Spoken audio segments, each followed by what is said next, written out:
को लेकर रोज नए खुलासे हो रहे थे और एक खुलासा ये कि एक ऑडी कार में वो घूम रही थी। वो ऑडी कार किसी प्राइवेट कंपनी के नाम थी और उसमें वो लाल बत्ती लगाकर महाराष्ट्र शासन लेकर चल रही थी। उस ऑडी कार को लेकर नोटिस जारी किया गया था आरटीओ की तरफ से कि पूजा खेड़कर को उस गाड़ी को जमा करना होगा क्योंकि 26,500 रुपए का चालान उस गाड़ी पे था।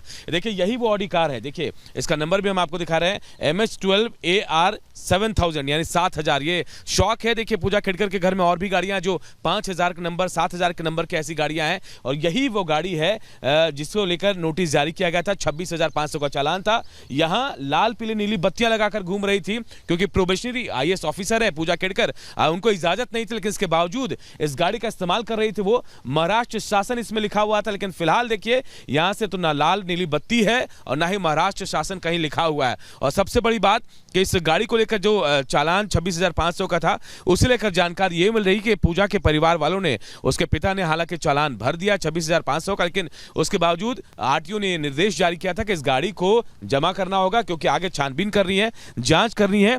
उसके बाद देर रात बताया जा रहा है कि पूजा खेड़कर का जो ड्राइवर है, उनके घर का जो ड्राइवर है, उसने ये गाड़ी आरटीओ में यहां जमा करा दी है। अब यह भी कहा जा रहा है कि अब हो सकता है इस मामले में कुछ और एक्शन लिया जाएगा। एक्शन ये कि हो सकता है जो लाइसेंस है वो सस्पेंड किया जाए या फिर आगे की छानबीन की जाए पूरी। लेकिन यही वो गाड़ी है जिसका इस्तेमाल पूजा खेड़कर कर रही थी अवैध तरीके से, गलत तरीके से, और उसके बाद इस पर चालान भी लागू हुआ था। और अब ये जानकारी मिल रही कि आगे पुलिस इस पर और कार्रवाई कर सकती है।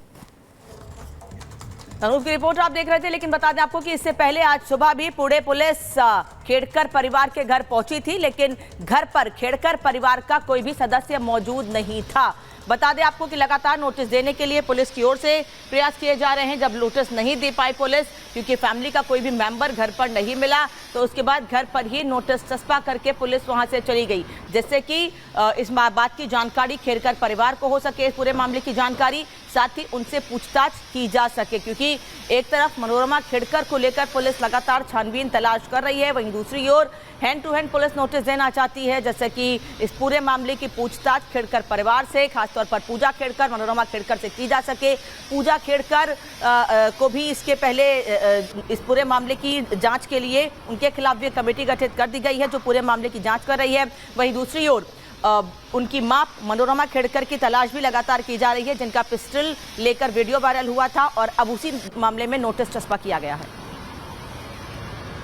तो पुणे के घर पर इस वक्त खेड़कर परिवार मौजूद नहीं है क्योंकि परिवार की एक मेंबर यानी मनोरमा खेड़कर का वीडियो सोशल मीडिया पर वायरल हुआ था। वो किसानों को धमकाते दरअसल दिख रही थी और उनके हाथ में एक पिस्टल भी थी। अब पुलिस इस पूरे मामले की जांच कर रही है, उनके लाइसेंस की जानकारी हासिल कर रही है और पूजा खेड़कर की मां को तलाश रही है। IAS पूजा खेड़कर की मुश्किलें लगातार दिनों दिन बढ़ती जा रही हैं और अब उनकी अवैध मकान पर बुलडोजर कार्रवाई की तैयारी भी हो रही है। इसके लिए पुणे नगर निगम ने 7 दिनों में अवैध निर्माण हटाने का अल्टीमेटम भी दे दिया है। आखिर कितनी मुश्किलें पूजा खेड़कर और उनके परिवार की बढ़ेंगी, इस रिपोर्ट से देखिए।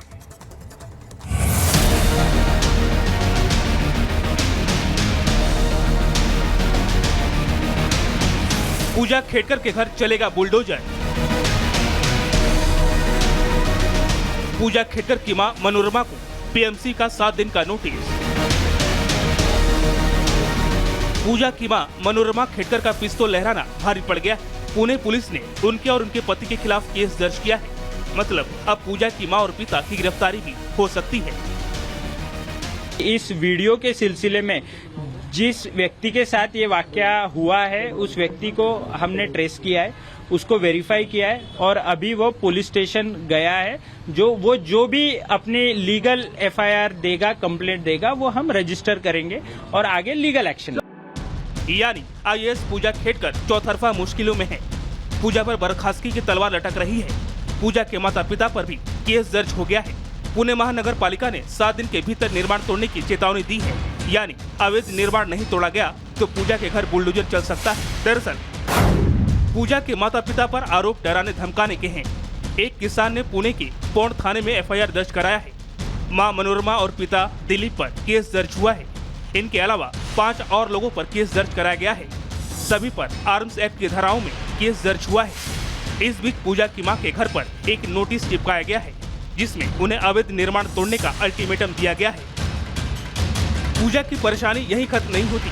खेडकर के खिलाफ दिव्यांग समाज की तरफ से भी राष्ट्रपति को पत्र लिखा गया है और कार्रवाई की मांग की गई है।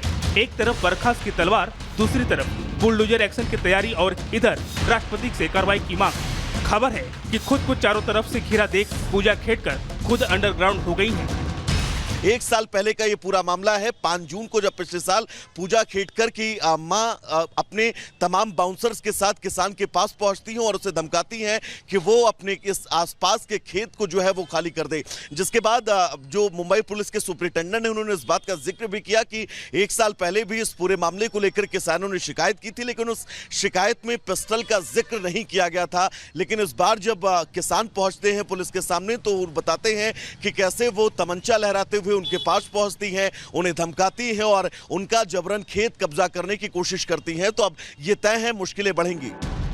दरअसल पूजा के पिता दिलीप ने पुणे की मुल्शी तहसील की धाड़वाली में जमीन खरीदी थी। आरोप है कि उन्होंने अगल बगल की जमीन को भी कब्जा लिया, जिसका जमीन के मालिक किसानों ने जमकर विरोध किया। इसके बाद पूजा की मां ने पिस्तौल से किसानों को धमकाया। धमकाने का यह वीडियो वायरल हो गया। मामले ने तूल पकड़ा। अब पूरा मामला पुणे पुलिस के पास है। पुलिस जांच में जुटी है। Bureau report, Republic Bharat. और खबर आपको उड़ीसा से बताते हैं। उड़ीसा के पुरी जगन्नाथ मंदिर का रत्न भंडार आज 46 साल बाद खुलेगा। दोपहर 1 से 1:30 बजे तक शुभ मुहूर्त निकाला गया है। इस दौरान रिजर्व बैंक और पुरातत्व विभाग के प्रतिनिधि भी मौजूद रहेंगे। इस रिपोर्ट को देखिए।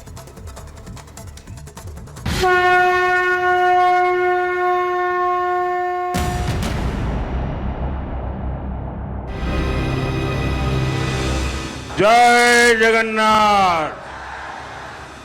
जगन्नाथ धाम यानी धरती का बैकुंठ।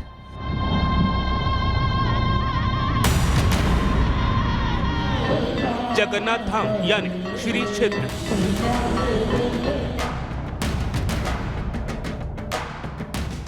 जगन्नाथ धाम यानी लोकनाथ की धरती। और जगन्नाथ धाम यानी आस्था और रहस्यों का संगम। पुरी का जगन्नाथ मंदिर और उसका रत्न भंडार हमेशा से श्रद्धालुओं के लिए जिज्ञासा का विषय रहा है। हमेशा से भक्तों की भी जगन्नाथ जी के भंडार की चर्चा होती है। उनका भंडार लोगों की जुबान पर रहता है, लेकिन यह भंडार करीब 4 दशकों से बंद है। लेकिन अब भक्तों के लिए बड़ी खुशखबरी है। भक्तों का लंबा इंतजार खत्म होने वाला है और भगवान जगन्नाथ मंदिर का रहस्यमय खजाना आज खुलने वाला है। पुरी के विश्व विख्यात इस मंदिर में भगवान जगन्नाथ, भगवान बलभद्र और देवी सुभद्रा के आभूषण हैं। कहा जाता है कि कई राजाओं और भक्तों ने भगवान को जेवरात चढ़ाए थे। उन सभी को रत्न भंडार में रखा जाता है। इस रत्न भंडार में मौजूद जेवरात की कीमत बेशकीमती बताई जाती है। सबसे अहम बात यह है कि आज तक इसका मूल्यांकन नहीं किया गया है। जगन्नाथ मंदिर का ये रत्न भंडार 2 भागों में बटा हुआ है। पहले को भीतरी भंडार कहा जाता है, दूसरे को बाहरी भंडार। बाहरी भंडार में भगवान को अक्सर पहनाए जाने वाले जेवरात रखे जाते हैं। वहीं जो जेवरात इस्तेमाल में नहीं लाए जाते उन्हें भीतरी भंडार में रखा जाता है। रत्न भंडार का बाहरी हिस्सा तो खुला है, लेकिन भीतरी भंडार नहीं खुला जा सका। अब सभी को इसी रत्न भंडार के खुलने का इंतजार है। भगवान का के खजाने में जो धन है उसकी गणना होनी परम आवश्यक है। 1978 के बाद से ये गणना नहीं की गई है और बहुत जरूरी है कि समझ लें कि क्या धन वहाँ उपस्थित है और उस धन का उपयोग आज सनातन धर्म के उद्धार के लिए किया जाना चाहिए। तो कहूँगा उसको गणना करें और उसके बाद उसका उपयोग भी सनातन धर्म के विकास के लिए, वेद अध्ययन के लिए और समाज के उद्धार के लिए किया जाना चाहिए। जगन्नाथ मंदिर में भगवान जगन्नाथ के चरणों के नीचे बना एक तहखाना है। इस तहखाने में भगवान जगन्नाथ, बलभद्र और देवी सुभद्रा की कीमती आभूषण और खाने पीने की कीमती बर्तन रखे हुए हैं। अब ये सवाल सबके जहन में है कि आखिर ये रत्न भंडार खुलेगा कैसे। दरअसल जगन्नाथपुरी मंदिर के खजाने की चाबी पुरी के कलेक्टर के पास होती है। हालांकि चाबी के गुम होने के बाद से 6 साल बीत चुके और भंडार नहीं खोला जा सका है। खजाने को खोलने के लिए उड़ीसा सरकार से इजाजत लेनी होती है।